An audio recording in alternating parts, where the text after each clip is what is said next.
Bonjour et bienvenue sur alform.com. Nous sommes dans l'utilisation des expressions régulières. Nous allons voir dans cette vidéo un tout petit module, l'utilisation des expressions régulières avec sed. Mais surtout, l'idée c'est de comprendre ce qu'on peut extraire avec la commande sed. Donc on va faire juste une petite introduction, voir ce que c'est sed et ce qu'on peut faire très rapidement avec sur les expressions régulières, c'est-à-dire ce qui nous intéresse, c'est l'extraction de ce qu'on appelle sous-chaîne. Alors, sed, c'est ce qu'on appelle un éditeur de flux textuel. Donc, sed, il va nous permettre d'opérer des manipulations sur un flux textuel. Sed, c'est pas un éditeur de texte. Donc, c'est-à-dire qu'on va pas modifier le texte original, on va juste afficher ou supprimer, remplacer des chaînes de caractères dans une ligne. Alors, il travaille ligne à ligne, c'est-à-dire qu'il va trouver à chaque fois une ligne, il va traiter la ligne en fonction de ce qu'on lui demande. Alors, on peut lui demander par exemple de faire du remplacement, d'afficher un certain nombre de lignes, d'afficher les lignes de la ligne 1 à la ligne 5 par exemple, de supprimer les lignes, de n'afficher que certains types de caractères, ou pourquoi pas, ce qui nous intéresse, nous dans notre cas, d'extraire des chaînes de caractères et pourquoi pas les reformater. Comme dans l'exemple où on a un fichier ici ville, qu'on peut voir ici, où on voit un code postal et un nom de ville. Avec la commande sed, on va pouvoir lui dire, tu prends la première occurrence que tu trouves, ou la première chaîne de caractères de type digit, tu la prends, tu l'extrais de ça, c'est-à-dire que tu en fais un élément, tu crées un élément, cet élément, tu le numérotes, et en fonction de ce que je veux faire, je vais l'afficher par exemple. Donc on va aller voir très rapidement ce que ça donne. Alors il faut savoir que c'est une introduction, vraiment une toute petite introduction à sed. C'est pas demandé dans l'examen RH CSA. On va pas vous demander d'utiliser sed ni awk, que je vous présente pas. Mais c'est juste une petite introduction histoire de vous montrer ce qu'on peut faire très rapidement avec sed, sachant qu'on peut faire énormément de choses. Alors, sur ma machine, j'ai ici un fichier qui s'appelle ville, dans lequel on trouve code postal et le nom d'une ville. Je souhaite extraire, par exemple, uniquement les codes postaux et pourquoi pas les afficher et uniquement afficher les codes postaux. Donc, pour ce faire, je vais utiliser sed.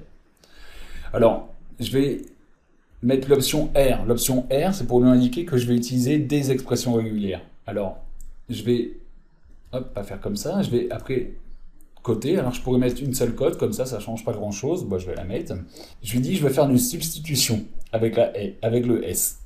Je voudrais substituer une chaîne de caractères, ou on va dire qui commence, comme ceci, qui commence par 0,9. Comme ceci. Donc je mets entre crochets, je souhaite récupérer une chaîne de caractères 0,9 avec quelque chose derrière, comme ceci. Donc quelque chose derrière, si je regarde mon fichier, j'ai bien une chaîne ici de caractères numériques avec quelque chose qui suit derrière. Ok, je mets un slash, donc je ferme tout simplement, on va dire qui termine, je pourrais ajouter comme ça, qui termine par quelque chose, et je souhaite par exemple le remplacé par une chaîne de caractères que je vais appeler chaîne, comme ceci. Et avec le G c'est global, ça veut dire que je vais travailler sur tous les éléments trouvés et toutes les lignes, et pas simplement la première ligne. Donc je tape le fichier ville, je souhaite travailler sur le fichier ville. Donc là, qu'est-ce que j'ai fait en fait? Alors si je regarde la sortie, pourtant j'ai bien précisé, je voulais que ça commence par 0,9, ça finit par quelque chose, 0 occurrence ou une occurrence, et de remplacer ce motif par chaîne. Mais si je regarde en fait ce motif, ça commence par 0,9, ou 0, 1, 2, 3, 4, 5, donc c'est-à-dire des digits, 0 fois ou n fois l'occurrence, et ça termine par là. Alors si je regarde, en fait, il n'y a aucune terminaison, ça se termine, jamais par 75 ou un digit. Ça finit par des lettres. Alors que là, il y a 0 occurrence, donc à ce moment-là, il remplace l'élément qui est là. Donc, si je fais la même chose, mais cette fois, j'enlève le $, là, je lui dis, quand tu trouves quelque chose qui commence par 0,9 un certain nombre de fois, tu remplaces cet élément par chaîne. Ok, cette fois, ça fonctionne. Alors, je vais juste supprimer la dernière ligne, la ligne vide, ça va m'éviter d'avoir le zéro occurrence. Ok. Donc, je me dis maintenant, après tu vas trouver un espace. Donc je vais mettre un espace, tu vas trouver au moins une fois une occurrence, n'importe quelle occurrence.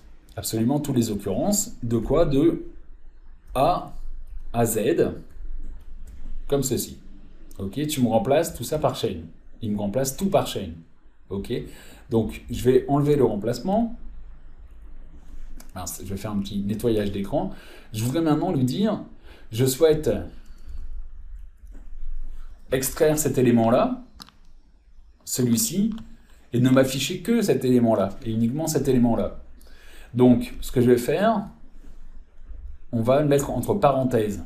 Donc, entre parenthèses, ça va me permettre de l'extraire. Et donc, ça va me créer ce qu'on appelle une sous-chaîne. Cette sous-chaîne, elle va être numérotée. Elle est numérotée 1. Donc, elle a un premier indice. Et pour l'afficher, je ne vais pas lui mettre le chiffre 1 comme ça, parce que qu'est-ce qui va se passer? Il va remplacer tout par 1. Je vais lui dire, je veux récupérer l'indice numéro 1. Et là, je récupère l'indice numéro 1. Donc, je valide, j'ai bien extrait uniquement les éléments que j'avais besoin, c'est-à-dire ce motif-là.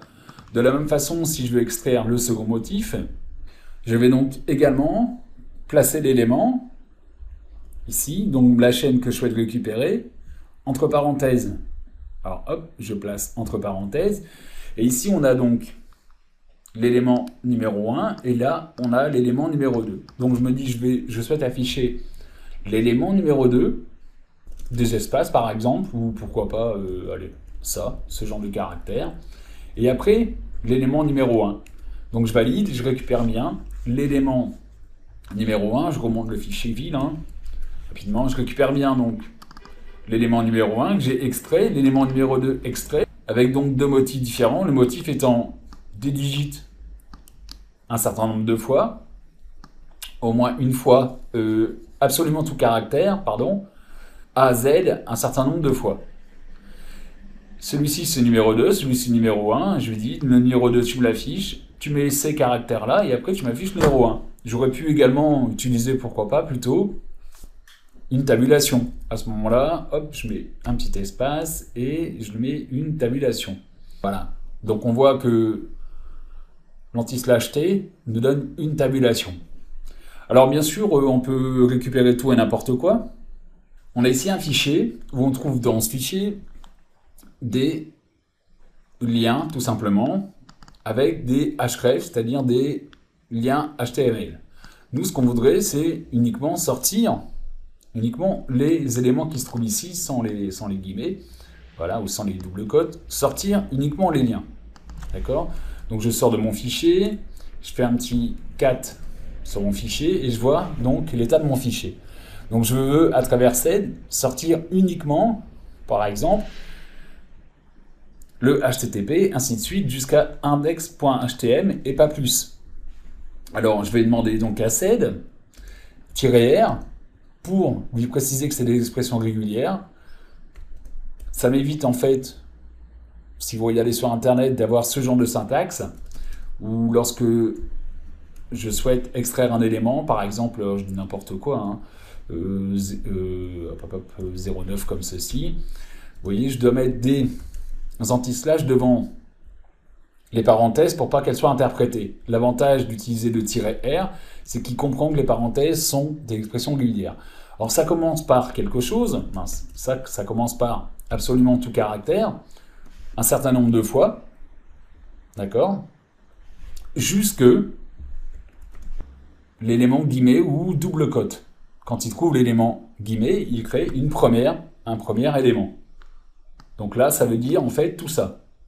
Parce qu'on a alform.com également, ici. Donc nous, ce qu'on veut récupérer, c'est pas alform.com, nous, ce qu'on veut récupérer, c'est HTTP, ainsi de suite. Donc pour le récupérer, on a dit qu'on devait mettre ça dans ce qu'on appelle des sous-chaînes. Hop, voilà.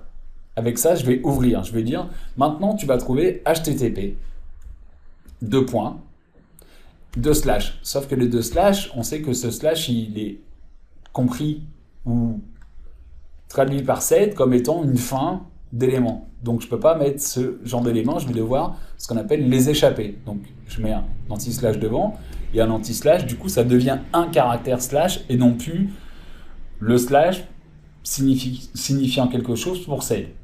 Ok. Donc du coup quand j'arrive ici avec HTTP, ben, il va aller non plus jusque là, parce que là il ne rencontre pas HTTP, il va continuer jusqu'à arriver jusqu'ici. Alors là il y en a deux, donc on va aller jusqu'ici. Ok, donc il récupère ce premier élément. Voilà, j'ai moyen, hop, bon on a compris, sans le HTTP, voilà. Ok, ce premier élément, il tombe sur HTTP, et nous ce qu'on veut extraire, c'est ce qui est à l'intérieur. À l'intérieur, on ne connaît pas, parce qu'on ne connaît pas ce qu'il y a là, donc on va lui indiquer tout simplement un point, 0 fois, ou n fois, on ne sait pas. Avec suivi d'un point, ici, le point .htm.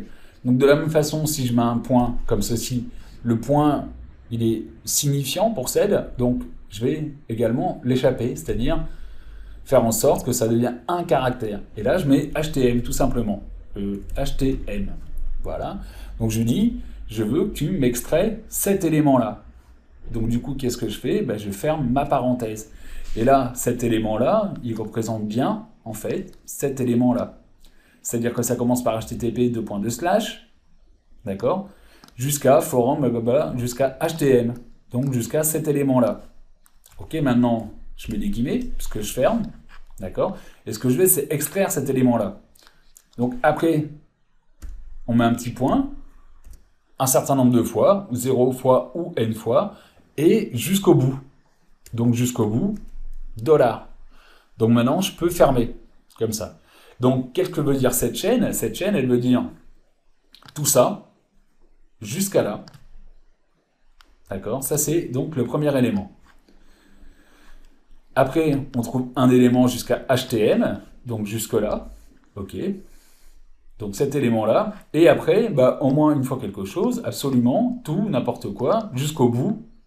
Donc 0 fois, en fait, comme ça, jusqu'au bout. Et maintenant, je vais demander, affiche-moi cet élément-là.